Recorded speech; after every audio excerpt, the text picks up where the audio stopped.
If you're encountering the Matchmaking error 2026 in The Sims 4, follow these steps to troubleshoot and resolve the issue. This guide will help you get back to playing smoothly. Step 1. Check server status. Visit the official EA website or social media channels to check if there are any ongoing server issues. Sometimes, the error may be due to server maintenance or outages. Step 2. Restart your game.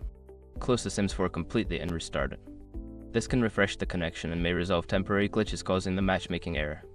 Step 3. Update your game. Ensure that The Sims 4 is updated to the latest version.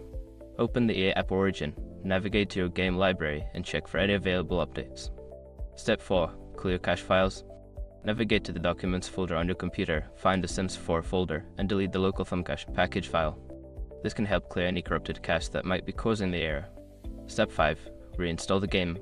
If none of the previous steps work, consider uninstalling and then reinstalling The Sims 4. This can fix deeper issues that may be affecting the matchmaking process. By following these steps, you should be able to resolve the matchmaking error and enjoy your game without interruptions. If the problem persists, consider reaching out to EA support for further assistance.